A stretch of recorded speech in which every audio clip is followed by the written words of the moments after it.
Le Pearl Standard affirme que dans la société économique moderne, la monnaie est le seul chemin pour les individus d'accéder à la liberté, bien que celui-ci soit imparfait. Il soutient que seule une émission de monnaie alignée sur le libre arbitre peut permettre aux gens d'atteindre des degrés de liberté plus importants et par conséquent de vivre un bonheur maximal, la liberté étant l'aspiration ultime de l'humanité tout au long de l'histoire enregistrée. Depuis les débuts de l'histoire enregistrée, le désir de liberté a été un thème central des enquêtes philosophiques et des discussions parmi toute l'humanité. La liberté a toujours été l'aspiration ultime de la nature humaine, de la liberté d'acquisition de nourriture par la chasse et l'agriculture à la libération des chaînes physiques en tant qu'esclaves. Le progrès humain a toujours été synonyme de l'avancement du libre arbitre. Des philosophes des civilisations orientales et occidentales, de personnages comme Siddhartha Gautama, Laozi et Zhuangzi à Socrate, Platon et Aristote, ont fait écho à l'appel à la liberté humaine, souvent pendant les mêmes périodes historiques. Au XVIIe siècle, le célèbre philosophe anglais John Locke a formulé une théorie systématique sur le désir d'humanité pour la liberté. Dans son œuvre influente, Essai sur l'entendement humain, Locke a posé l'argument crucial selon lequel le libre arbitre est inhérent à la nature humaine.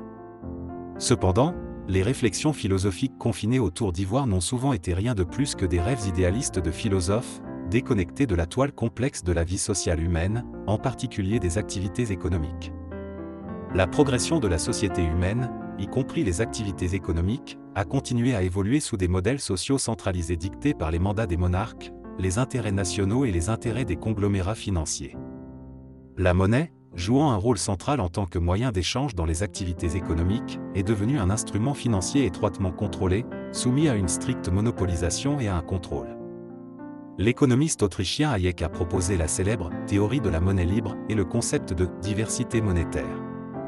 Hayek a souligné que seul en atteignant la liberté dans l'émission de monnaie, plus monopolisée par les États ou les organisations, et avec à la fois les individus et les institutions privées ayant le pouvoir d'émettre de la monnaie, les véritables attributs de liberté de la monnaie peuvent être restaurés. Cette restauration est essentielle pour le développement stable et sain des activités économiques dans un cadre d'ordre de marché libre. Von Hayek, because what he said in here was about people taking control and people issuing their own money. Les devises actuelles ne sont plus des marchandises de consensus pilotées par la volonté libre des individus, mais sont entièrement des instruments de la volonté des groupes d'intérêt. La volonté des groupes d'intérêt peut déformer les prix des biens et intervenir arbitrairement dans la main invisible du marché, entraînant de graves déviations dans le consensus final sur la libre volonté des personnes et permettant au prix des biens circulant dans la société d'être entièrement à la merci des émetteurs de monnaie fiduciaire. Une fois que la monnaie ne requiert plus de consensus de la libre volonté des personnes, cela conduit inévitablement à une inflation cyclique en raison de la volonté des dirigeants étatiques et des groupes d'intérêt, privant les gens d'un sentiment de sécurité et de bonheur dans les activités économiques en raison du défaut structurel enraciné de l'inflation. L'effet de levier des mécanismes de monnaie de dépôt et l'effet d'amplification de la banque parallèle peuvent encore augmenter le volume de monnaie dans les activités économiques sans limite, vidant complètement l'individualité de la libre volonté et effaçant naturellement la communauté qui sert de signe de consensus. Le Pearl Standard estime que seul en atteignant un équilibre entre l'individualité et la communauté peut-on atteindre un équilibre entre les fondements économiques et la superstructure, menant à un monde futur sain et ordonné. Bien que la théorie révolutionnaire du lauréat du prix Nobel Hayek ait posé d'importants défis au keynésianisme adopté par les gouvernements du monde entier pendant de nombreuses années, Hayek n'a pas eu l'opportunité de mettre sa théorie en pratique.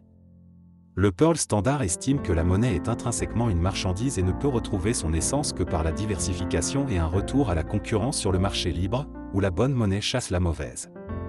Le Pearl Standard n'est qu'une des monnaies standards absolues disposées à participer à cette compétition. L'idée fondamentale du Pearl Standard est de restaurer l'essence de la monnaie en établissant un écosystème de consensus de transactions basé sur la libre volonté et d'atteindre un équilibre entre la monnaie libre et la monnaie légale. Il est important de souligner que l'expression de la libre volonté dans le Pearl Standard dans le processus d'émission de monnaie et de transaction rejette complètement le modèle de frappe centralisé contrôlé par des plateformes ou quelques individus. Le Pearl Standard est une monnaie numérique cryptée absolue qui transcende le concept de nation mais est ancrée par des ancrages fiables. Le monde est intrinsèquement imparfait, et le Pearl Standard s'efforce d'atteindre une perfection équilibrée entre les monnaies fiduciaires et libres. Cependant, le Pearl Standard se voit simplement comme l'une des fourmis travailleuses diligentes dans la recherche de la bonne monnaie par l'humanité.